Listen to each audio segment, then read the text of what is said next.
To my imaginational love story world. ये sir कैसी mother का पार्ट 12 है। चलिए स्टोरी को शुरू करते हैं। भांजी ऐसा नहीं था कि उसके लाइफ में उसके फैमिली मेम्बर से नहीं कहा होगा कि कभी स्माइल करो। उसे भी अब पता चल रहा था कि उसके एक स्माइल की सच में बहुत ज़्यादा वैल्यू है।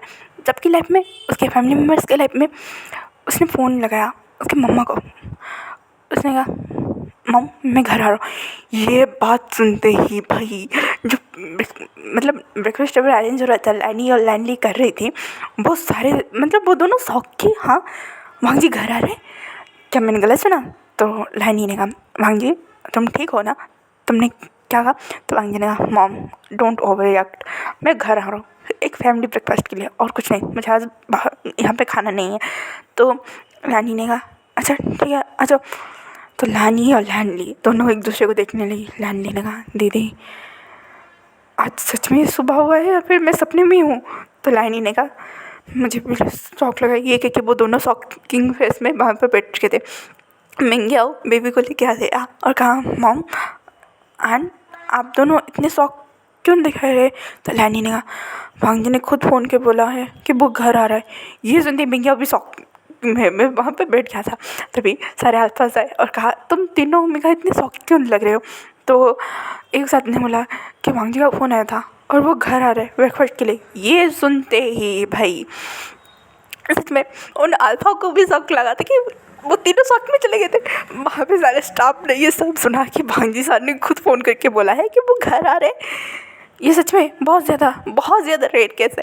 रेयर क्या, आज सारे लोग एक बार बाहर देख रहे थे कि बारिश हो रही है, क्या सूरज नहीं निकला है, क्या कुछ हो गया है दुनिया में, ऐसे रिएक्शन था उन सबका। तभी मैम और न्यूज़न एक साथ आते हैं और कहा आप सारे इतने शॉकिंग और सरप्राइज क्यों देख रहे? तो लहन से चलने का तुम्हारा भाई भांग जी घर आ रहे हैं। तभी न्यूज़न ने कहा क्या उसे पता चल गया है मैं प्रेग्नेंट है? मैं पक्का बोल रहा हूँ, मैं उससे शादी ही कर लूँगा, कल ही शादी कर लूँगा, प्लीज़ उसे बोलो मुझे उल्टा ना लटकाए। तभी ये सारे शौक के भैया हो क्या रहा है आज?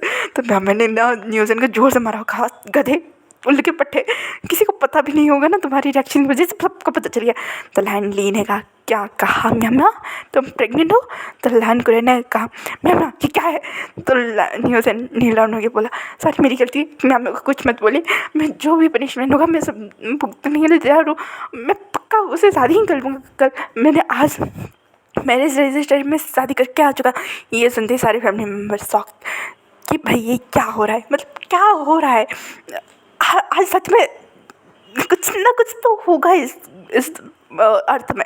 ऐसा रिएक्शन था सबका। तो रिलायंस जीतने का बहुत ज़्यादा ऑकवर्ड हो गया सिचुएशन।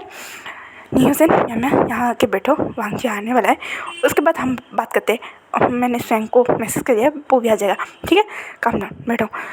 तभी वो सारे बात कर रहे थे। म्यामा को तो डांट पड़ी, न्यूज़न को भी थोड़ी डांट पड़ी। लैंड करे न्यूज़न को देख खाने वाले नज़रों से देख रहे थे कि भाई बेटा मुझसे कच्चा जवाब होगा, तूने मेरे बेटे के साथ किया है। तो न्यूज़न बहुत ऑकवर्ड सिचुएशन में फंसा था। महंगिया और लैंड सीजन एक दूसरे से बात कर रहे, आज पता नहीं घर पे कौन सा भवंडर उठेगा। तो लैंड सीजन का जो भी उठेगा शांत तो हो जाएगा, भगवान से ही प्रे करो महंगिया। तो महंगिया ने कहा हाँ कोई बात नहीं। यहाँ पे दूसरी ओर वांग जी और विंग ब्रेकफास्ट टेबल पर बैठे थे और विंग को वांग जी सर्व कर रहा था। विंग डर डर के खा रहा था। वांग जी ने कहा डरो मत, मैं तुम्हें कुछ खा नहीं जाऊँगा, अपना ब्रेकफास्ट करो, मेडिसिन लो और अपना रेस्ट करो। विंग लेफ्ट हैंड से खाने की कोशिश कर रहा था और वो आधा खा रहा था आधा खिला रहा था। तो वो वांग जी ने विंग को खिलाया और खुद ना उसका ब्रेकफास्ट उसके साथ करने के बाद विंग को रेस्ट करने के बाद उसने सिक्योरिटी गार्ड को अंदर मतलब घर के अंदर बुला के उसे पूरी तहकीकात के साथ अपने जो पर्सनल ट्रस्टवर्थी गार्ड थे उन्हें अंदर बुला के कहा था कि बहुत ज़्यादा और विंग के कमरे के पास कोई नहीं जाएगा, कोई भी अल्फा कोई भी बेटा सिक्योरिटी गार्ड वहाँ पे नहीं जाएगा, उन्हें उसने स्ट्रिक्टली बोला था और वहाँ से चला गया था। स्वयं आराम से उठता है, अपनी डेली वर्क करता है और ब्रेकफास्ट बनाता है। और इस बार उसे क्या चुल मची थी कि वो ब्रेकफास्ट साउथ इंडियन के लिए भी बनाया और लेके चला गया। उसे वो साउथ इंडियन के साथ जब ब्रेकफास्ट कर रहा था तब उसे लास्ट किचन का मैसेज आया कि घर आओ वरना आज वांग जी सच में बहुत डर लगेगा। स्वयं ने जब मैसेज पढ़ा कि भाई वांग जी आज खुद से फ़ोन कर ब्रेकफास्ट के लिए आ रहा है और मैम मैं प्रेग्नेंट है, भाई उसे डर लगने लगा कि कहीं वांग जी अपना कंट्रोल लूज़ ना कर ले। इसलिए उसने जल्दी ब्रेकफास्ट किया, साउथ इंडियन को ब्रेकफास्ट कराया और टेक केयर करके बाहर से निकल गया। साउथ इंडियन ने कहा आज ये इतना जल्दी में क्यों था, पता नहीं आसपास का हो क्या जाता है जब क्लैरिटी चेक देने की बात आती है। साउथ इंडियन थोड़ा स्विंग से उखड़ा तो था, पर हाँ स्विंग की जो हरकतें थे ना बहुत ज़्यादा प्यारे लग रहे थे, तो उसने कुछ ज़्यादा रिएक्ट नहीं किया था। यहाँ पे स्विंग घर पे पहुँच चुका था, तभी मांग जी आगे बोला गुड मॉर्निंग, ये कह के वो वहाँ पे बैठ गया। उसके बाद सारे लोग खामोशली ब्रेकफास्ट कर रहे थे। सबसे ज़्यादा बैंड तो बांगजी और सुयंग के बज रहा था, क्योंकि वो दोनों अपने अपने ओमेगा के साथ ब्रेकफास्ट करके आए और दूसरा ब्रेकफास्ट यहाँ पे शुरू कर रहे थे। तभी न्यूज ने कहा बांगजी मैं शादी कर चुका हूँ। ये सुनते ही बांगजी जो खा चुका था, वो पानी पीने वाला था, उसने कहा व्हाट। तो सुयंग ने कहा अरे सुना नहीं उसने शादी कर लिया। तो बांगजी जो टेबल का नाइफ था उसके ऊपर फेंक दिया। सारे घर वाले शौक ये था क्या। मैंने कहा गगा, वो खड़ी हो गई। तो न्यूज़ ने कहा बांगजी मैंने म्यामे से ही शादी की है, डोंट वरी। तो बांगजी ने कहा बिना पता है। तो न्यूज़ ने कहा वो हम वो बोले जा रहा था। तो सही ने अरे भाई बोल रहे गधे। तो मैंने कहा गगा मैं प्रेग्नेंट हूँ। ये सुनने के बाद दूसरा नाइफ न्यूज़न के सर के ऊपर। तो लैंड जी कुछ ने कहा वांगजी बिहेव। तो वांगजी ने कहा उसने क्या क्या है। तो लैंड को रहने कहा वेरी गुड, और 2-4 चाकू छुरी। तो लैंड ली ने कहा बस करो तुम दोनों, बहुत हो गया। वांगी सारी प्रिपरेशन बहुत ग्रैंड तरीके से होना चाहिए, ठीक है। लैनी ने कहा मेरी बेटी की शादी है बांगी, तो प्लीज़ उसके दूल्हे को मत मारना, ओके। और प्लीज़ हाँ उसके हाथ पैर भी नहीं टूटने चाहिए, कुरियन में तुम्हें भी बोल रहा हूँ। तो ये सुनने के बाद लैंड कुरियन चुप हो गए। तब बांगजी जो न्यूज़न को देखे जा रहा था, न्यूज़न ने कहा बख्श दो मुझे, प्लीज़ बख्श दो। वो मन में बोले जा रहा था। स्विंग ने कहा आज पता नहीं क्या होगा। उसके बाद बांगजी न्यूज़न वहाँ पे शांत था, उसने कुछ ज़्यादा कि नहीं किया। उसके बाद नॉर्मल से ब्रेकफास्ट हुआ। उसके बाद भाई स्टमक की बैंड बजी थी, पर बांगजी के दिमाग की बैंड बज चुका था। वो सीधा उठा, न्यूज़न को कहने लगा कि हमें उस प्रोजेक्ट के बारे में बात करनी है। ये कह के वो न्यूज़न को लेके निकल गया। फेंक मैं भी चल रहा हूँ, ये कह के वो भी पीछे लाइन से चलने का पता नहीं आज क्या होगा। तो मैंने कहा क्या न्यूज़न। तो मिंगियो ने कहा डोंट वरी, वो मारेगा नहीं उसे, बस शादी के दिन बस चलने के लायक हो। ये सुनते ही सारी फैमिली मेम्बर हंसने लगे। और लैंड को रहने का उसके साथ ऐसे ही होना चाहिए। तो मैंने कहा डैड, तो लैंड को रहने का तुम कुछ बोलो ही मत, तुम बहुत बिगड़ चुकी हो। तो मैंने कहा आपकी ग्रैंड चाइल्ड भी ऐसा ही होगा। ये सुनने के बाद सारे फैमिली मेम्बर हंसने लगे कि भाई मैमा का कुछ नहीं हो सकता है, उसको उसके मुँह पे फिल्टर ही नहीं है। तभी बांगजी गाड़ी में आते ही 2-4 मुक्के उसके पेट में झड़ दिया, उसके पेट में। तो न्यूज़न चिल्लाने लगा मेरे भाई मेरे बाप रुक जा, मुझे बहुत दर्द हो रहा है। तो बांगजी ने कहा तुम्हें तो और 2-4 पढ़ने चाहिए, तुमने मेरी बहन को प्रेग्नेंट कैसे किया। तो न्यूज़न ने कहा जैसे तुमने विंग को किया। ये सुनने के बाद बांगजी खामोश, और न्यूज़न जो अपनी हंसी को कंट्रोल करके बैठा था। तो बांगजी ने कहा उसका हमेशा क्या ध्यान रखना। तो न्यूज़न ने कहा तुम नहीं मारते तब भी रोकता बांगजी। ये कहने के बाद वो तीनों अपने ऑफिस के लिए चले गए। पर बांगजी ने कहा मुझे अपार्टमेंट छोड़ दो से। तो सही ने कहा ठीक है बांगजी, मैं सब कुछ हैंडल कर लूँगा, गखा को पता नहीं चलेगा कि तुम ऑफिस में नहीं हो, डोंट वरी। तो बांगजी ने कुछ नहीं ज़्यादा रिएक्ट नहीं किया और वो अपार्टमेंट का चला गया। विंग भाई शौक कि भाई लंच टाइम नहीं हुआ है, वांगजी वापस क्यों आ गया। तो उन्होंने कहा आप वापस क्यों, वो गार्ड्स मांगजी के आते ही बाहर चले गए थे। उनको इतना टाइट सिक्योरिटी देखने ना बहुत ज़्यादा घुटन सा हो रहा था। पर वांगजी आते ही जैसे चले गए उसे थोड़ा रिलीफ फील हुआ। तो वांगजी ने कहा मैं घर से ही काम करूँगा। पर उन्होंने कहा वो तो वांगजी ने कहा आज से मैं घर से ही काम करूँगा, तुम्हें जो भी चीज़ें चाहिए, जो भी प्रॉब्लम होगी तुम मुझसे बात करोगे। और हाँ मुझसे डरना बंद करो, तुम्हारे लिए और बेबी के लिए बिल्कुल भी अच्छी बात नहीं है। उसने क्लियर कट बोल दिया था। तो विंग अपना सर हाँ मिलाता है और कुछ ज़्यादा रेस्पॉन्स नहीं करता है। उसके बाद वांगजी ने नोटिस किया कि उनके जो पैर थे वो सूज चुके थे। तो वांगजी ने कहा तुम्हारे पैर। तो उन्हें कहा हाँ वो कट के वजह से थोड़े सूज गए हैं और प्रेगनेंसी में होता है, मैंने डॉक्टर से पूछा था। तो वांगजी ने कहा कब। तो उन्होंने कहा वो जब आपने उन्हें डांट रहे थे तब। वांगजी मतलब वांगजी के अपार्टमेंट में हर रोज़ एक डॉक्टर आके उनको चेक करता है और वांगजी उसे A to लेकर Z तक जो सुनाता रहता है कभी कभी कि ऐसे करो वैसे करो, उसे दर्द हो रहा है वैसे हो रहा है। वो डॉक्टर भी कभी कभी परेशान हो जाता है। तो उन्हें उस समय पूछ लिया था कि उसे ऐसे जो पैर से सूज क्यों रहे हैं। तो उस डॉक्टर ने कहा था कि आपका 3rd मंथ एंटर होने वाला है, ज़्यादातर 5 या 6 मंथ के अराउंड 9 मंथ के तक आपके पैर सूजने लगते हैं, पर शायद इन सब चक्कर में वो पैर सूज रहा है, तो आपको ऑयल मसाजिंग की ज़रूरत है और कुछ नहीं। तो ने ये बात भांग जी को डरते डरते बता दिया था। और उस इंसिडेंट के बाद भांग जी ने घर पे किसी को भी आने से मना कर दिया था, ना सेफ ना आएगी नहीं, सिर्फ अपने ट्रस्टवर्थी गार्ड से। अब वो गार्ड तो इनकी मालिशिंग नहीं कर पाएंगे या फिर खाना भी नहीं बना पाएंगे, तो भांग जी खुद इनके लिए ऑयल गर्म करता है, इनको कैरी करता है सोफे ला के, वो उसके ऑयल मसाजिंग करता है। ये देख के विंग शॉक कि भाई ये माफिया किंग मेरे पैरों की मसाज कराए। विंग भांग जी को देखे जा रहा था। भांग जी ने कहा हो गया, तो इन्हें हाँ, तो भांग जी ने इनको उठाया और उसके बेड पर जाके लेटा दिया और कहा बाहर निकलता नहीं। उसके बाद भांग जी इनके लिए खाना बनाता है, इनको जो खाना का मन करता है वो बना के देता है और इनकी केयर करता है। 1 हफ्ते के आसपास के अराउंड उसकी सारी चोटें ठीक हो चुकी थी और जो न्यूट्रिशन की कमी दिखा रही थी वो अब स्टेबल हो चुकी थी। अब बारी था उनकी अल्ट्रासाउंड रिपोर्ट निकालने का, और इस समय घर पे लाके वो सारी इंक्रीमेंट रख तो लेगा, उसे पता है, पर अगर थोड़ी सी भी भनक उसके फैमिली मेम्बर को पता चल गई तो क्या होगा, क्या पूछा चलेगा, उसे पता है। इसलिए उसने पूरे इंक्रीमेंट को अपने घर पे सेटअप कर के रखा था। तो वो डॉक्टर आने के बाद वो उनके स्टमक पे जेल अप्लाई करके अल्ट्रासाउंड दिखने लगता है। तभी उस अल्ट्रासाउंड में से धक धक धक धक धक की आवाज़ आ रही थी। हुइंग और भांग जी उस आवाज़ को सुन पा रहे थे। उन्हें वो जो कहते हैं ना पेरेंटहुड, जो मदर फादर वाली जो फीलिंग होती है वो महसूस हो रही थी, और विंग रोए जा रहा था, उसकी आंखों से कंटिन्यूसली आंसू निकल रहे थे।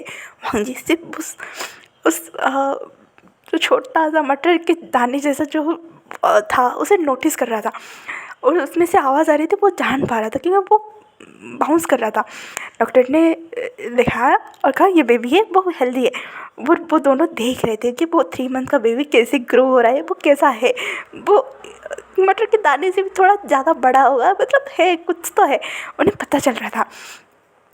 वही बस देखे जा रहा था, उसके नॉन स्टॉप आंसू बह रही थी, और वांग जी बस वो सुन रहा था और विंग को नोटिस कर रहा था। तभी वांग जी श्रम से चला गया। विंग ने कुछ ज़्यादा रिएक्ट नहीं किया। विंग ने सिर्फ आते हुए वांग जी को देखा। उसने कहा क्या उन्हें पसंद नहीं आया? विंग के मन में ही चल रहा था, उसने कुछ ज़्यादा रिएक्ट नहीं किया। तो वांग जी ने स्वयं को फ़ोन किया और कहा विंग इस सरोगेसी के लिए क्यों मना? तो स्वयं ने ये सवाल क्यों? तो वांग जी ने कहा मुझे जानना है। तो स्वयं ने सारी चीज़ें विंग के बारे में बता दिया, क्योंकि हाँ, जो बंदा मतलब जो ओमेगा अपने बेबी के हार्ट बीट को सुनते हुए ही रोने लग जाए, वो उसकी पहली सरोगेसी नहीं होगी। पहली बात। दूसरी बात, विंग रो रहा था लिटरली, जैसे वही उसकी बेबी का मदर हो। उसे पता चल रहा था, वांग जी जान पा रहा था, हाँ उसे इतनी परख तो हो गई है इंसानों में कि वो पहचान कर सके कि कौन सा इंसान कैसा है। उसकी जो पहली राय विंग को लेके थी वो गलत हो चुकी थी। वांग जी सिर्फ विंग के रूम पे और देख रहा था और कह रहा था तुमने किसी और के लिए अपनी जान दांव पे लगाना सही समझा। जबकि तुम्हें पता है तुम्हारी एक्स्ट्रा बॉडी सेंसिटिव है, अगर तुम बेबी का बर्थ हो गया तो तुम्हारी जान भी जा सकती थी, फिर भी तुमने ऐसा क्यों किया? विंग सिर्फ फ्रेंडशिप के लिए। वांग जी सिर्फ सोच ही जा रहा था। तभी स्वयं ने बोला और कुछ जानना है वांग जी? तो वांग जी ने कोई ज़रूरत नहीं है, उसका अच्छे से ख्याल रखना। तो स्वयं ने मैं उसका अच्छे से ख्याल रख रहा हूँ, तुम्हें टेंशन लेने की कोई ज़रूरत नहीं। तो वांग जी ने कहा ओ इसी वजह से तुम इतने दिनों से काम में लापरवाही कर रहे थे स्वयं। तो स्वयं ने कहा मतलब? तो वांग जी ने कहा उसे मिलाने के लिए घर लेकर आना, ठीक है? तो बाबू सिंह ने मैंने उसे कुछ बोला भी नहीं है। अरे सुनो मेरी बात। वांग जी फ़ोन कर चुका था और स्वयं मिला अबे गधे तुझे मेरे लव लाइफ में इतनी फसट क्यों है बचे? तो फिर स्वयं को याद आता कि नहीं, वांग जी बदला निकाल रहे हैं अपना, क्योंकि आंट्स ने उसे बोला था कि अगर तुम्हारा कोई ओमेगा होगा तो पहले हमें उसे मिलाना, अगर तुमने उसे प्रपोज़ भी नहीं किया ना हमसे कुछ एडवाइस लेना, वरना तुम्हारी एडवाइस के चक्कर में। तब स्वयं को याद आता कि भाई आंटीज़ का एक थ्रेड था, अगर उसने अपने ओमेगा के बारे में नहीं बताया तो आंटीज़ मुझे खा जाएंगी। वांग जी तुमने मेरे साथ क्या किया है? तुमने अच्छे खासी कसूर मेरा निकाला है, मेरा जुनासा निकालने वाले हो तुम मेरा। क्योंकि स्वयं को पता चल रहा था कि अगर वो उसके अपने आंटीज़ को बताएगी कि मुझे एक ओमेगा पसंद है, मैं उसके साथ जाके मिल रहा हूँ रोज़, वो मुझे इतने दिनों से जानता है, मैंने आप सबको ये सारी बातें बताई नहीं है, मैं 2 बार घर पे विज़िट कर चुका हूँ। आंटीज़ खा जाएंगी मुझे। ये कह के स्वयं रो रहा था। यहाँ पे नीर हसन और मैम की वेडिंग की तैयारी ज़ोर शोरों से चल रही थी। ऑब्वियसली नी और लांस का वेडिंग है तो बहुत सारे गेट्स आ जाएंगे, बहुत ज़्यादा भगदड़ मचेगी, बहुत सारी अरेंजमेंट हो रहा था। भांजी घर से लेके सारे ऑफिस के काम संभाल रहा था, अपने माफिया वर्क के काम संभाल रहा था, और हाँ वेडिंग समय में उसकी जो जिम्मेदारियाँ है वो उसे अच्छे से फुलफिल कर रहा था। ऐसा नहीं कि हाँ उसके दोस्त के है, वो उसका दोस्त है, वो संभाल लेगा, नहीं, वो अपनी ओर से भी जो ब्रदर वाली होती है, फ्रेंडशिप वाली होती है, वो उसमें भी पूरा पूरा सपोर्ट कर रहा था। विंग देख रहा था भांजी इन दिनों में बहुत ज़्यादा परेशान है।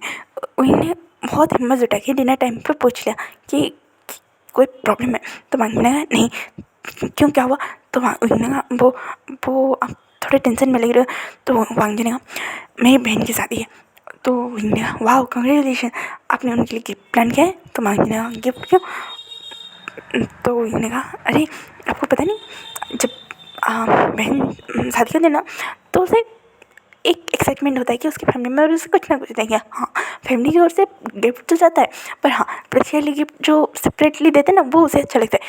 तो मांगी ने कहा मैंने कोई गिफ्ट प्रिपेयर नहीं किया, तो इन्हें कहा तो आप कर लीजिए, कभी शादी, तो मांगी ने कहा कल, तो इन्हें कहा वाह एक दिन का टाइम है बस आप कर सकते हैं। तो मांगी ने ये टाइम देखते हुए बोला कल मॉर्निंग के टाइम पे शादी है, तो इन्हें कहा ओह अच्छा, वही खामोश हो गया, उसने कुछ ज़्यादा रिएक्ट नहीं किया। तो मांगी ने कहा उठो रेडी हो, तो वही ने कहा पर कहाँ, तो मांगी ने कहा गिफ्ट सेलेक्ट करने, तो वही ने कहा आपकी बहन है, मैं क्यों, तो मांगी ने कहा मुझे कोई नॉलेज नहीं है इस सब के बारे में, तो इनने कुछ ज़्यादा रिएक्ट नहीं किया और अपने रूम में चला गया और एक ओवर साइज कोट वेयर करके बाहर आ गया। ओ भांजी जब इनको वैसे दिखता है तो उसे प्यारा सा खरगोश सफ़ेद रंग में लपेटा हुआ बर्फ़ में लग रहा था, मतलब इतना क्यूट लग रहा था ना। वही वांगजी को लग रहा था कि हाय इसे मैं कहीं भी कैच कर लूँ और कोई उसे ना देखे, वैसी वाली फीलिंग आ रही थी वांगजी को तब। तो वांगजी ने उसे गोदी में कैर किया और कार में बिठाया और कार ड्राइव करने लगा। रात में के करीब 10 बजे के आसपास उसने पूरी मॉल को फिर से ओपन किया और वहाँ के कुछ जो कहते हैं ना स्पेशल स्टाफ भी थे उसे अटेंड करने के लिए, और वो पूरा मॉल खाली हो चुका था। हाँ ऑब्वियसली रात का टाइम था ना, कोई वहाँ पे नहीं होगा, पर हाँ वांगी के कहने पर जो कार्ड्स वगैरह भी होते ना मॉल की सिक्योरिटी में वो भी वहीं पे नहीं थे। उसने पूरा मॉल खाली करवा दिया था। उसने कहा मन में से माफिया किंग का खौफ, तो वांगी ने कहा माफिया किंग का खौफ नहीं है, ये मेरा मॉल है, तो मैं इसका ओनर हूँ और मैं जब चाहे यहाँ पे आके शॉपिंग कर सकता हूँ, तो मेरे को चाहिए। तो वही ने कुछ नहीं गिफ्ट्स, तो हाँ जी वो इनको लेके ज्वेलरी सेक्शन में चला गया और वहाँ पे जाके विंग देखने लगा कि मैरिड ओमेगा को क्या देना चाहिए।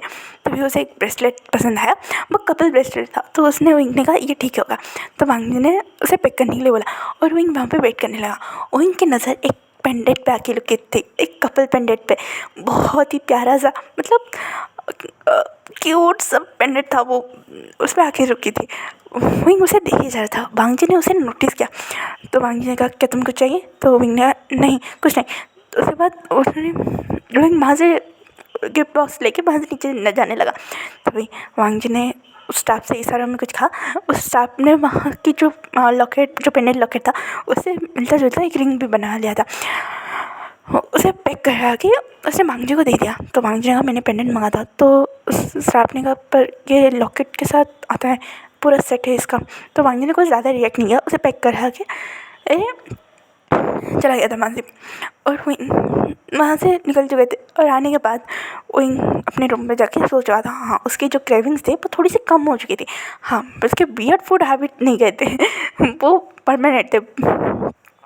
विंग बैठ के सोच रहा था कि साउथ इंडियन कैसा होगा, क्योंकि 2-3 महीने हो गए वो साउथ इंडियन से बातें नहीं कर पा रहे, कांटेक्ट नहीं हो पा रहे, क्योंकि उसके क्लॉज में था। तो विंग सुबह मॉर्निंग के टाइम वांगजी के पास आया था और कहा ना आप वेडिंग पे जा रहे हो, तो वांगजी ने कहा हाँ क्यों कुछ चाहिए था, तो इन्होंने कहा क्या मैं तो वांगजी थोड़ा समझ रहा था, पर वो चाहता था कि विंग उससे बोले कि वो उसने बहुत ही रेयरली उनके कुछ वर्ड सुने होंगे, बहुत ज़्यादा लंबे लंबे सेंटेंस भी नहीं सुने होंगे। तो मांग जी ने कहा हाँ बोलो। तो उन्होंने कहा मुझे सौजन से बात करनी है। तो मांग जी ने एक फ़ोन को अपने ड्रॉवर से निकाला और कहा बात कर लो। ये सुनते ही भांगी को शौक में देखने लगा। तो भांगी ने कहा बात कर लो। ओके, ये कहने के बाद वो आया, उसने वो गिफ्ट लिया और वहाँ से चला गया था। और ये देखते ही हुई शौक। तो आज का पार्ट यहीं पे ख़त्म होता है, फिर मिलेंगे कल के पार्ट में। Thank you for watching. Comment करो, लाइक करो, शेयर करो।